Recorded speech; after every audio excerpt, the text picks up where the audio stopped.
नगर विधायक पंडित रत्नाकर मिश्रा जी ने शासन को चिट्ठी लिखी है, जिसमें उन्होंने लिखा है कि विंध्याचल परिक्षेत्र में 1 किलोमीटर के अंदर न तो मांस बिकेगी न तो शराब बिकेगी। इस पर आपका क्या कहना है? जी देखिए, अब चुनाव 1 साल रह गया है, तो अब ऐसी चिट्ठियां, ऐसी बयानबाजी आती रहेंगी। 9 साल का आपका विधायकी का कार्यकाल बीत गया, जीवन का 80% हिस्सा उसी विंध्याचल परिक्षेत्र में आपको बीत गया, और 9 साल के विधायकी के कार्यकाल का बीतने के बाद जब चुनाव मात्र 1 वर्ष बचा है, तब आपको ये याद आ रहा है कि विंध्याचल परिक्षेत्र में 1 किलोमीटर में मदिरा और मांस की दुकानें बंद होनी चाहिए। और फिर अभी तक जो मदिरा वहां पे बिक रहा है, जो शराब की दुकानें हैं, वो किसकी रही हैं? किसके परिवारजनों की रही हैं? किसके लोगों की रही हैं? क्या ये जनमानस, यहां के जनप्रतिनिधि यहां के जनमानस को बेवकूफ समझते हैं?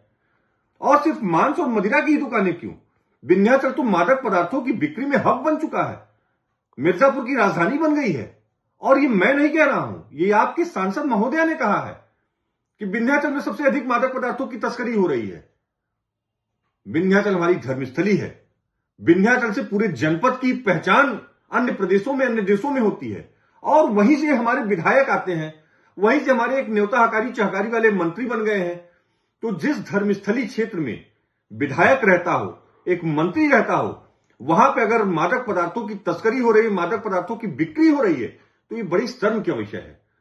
और मैं तो मांग करता हूं कि मात्र विंध्याचल से नहीं, विंध्याचल से तो 1 किलोमीटर से अधिक कालीखो और अष्टभुजा है। तो जो हमारा त्रिकोण का परिक्षेत्र है, जो हमारे धर्म के त्रिकोण का परिक्षेत्र है, उससे कम 2 किलोमीटर परिक्षेत्र में ये मादक पदार्थों की बिक्री पर पूर्णतः प्रतिबंध लगाना चाहिए। और अगर लोग पाए जाते हैं मादक पदार्थों की बिक्री और तस्करी में, तो इतनी कठोरतम कार्रवाई होनी चाहिए कि भविष्य में ऐसी कोई पुनरावृत्ति न कर सके। और ये बयानबाजियों से थोड़ा बचकर अब काम करने का समय आ गया है। ये बयानबाजियों से अब जनपद नहीं चलेगा, काम करके दिखाना होगा आपको। धन्यवाद।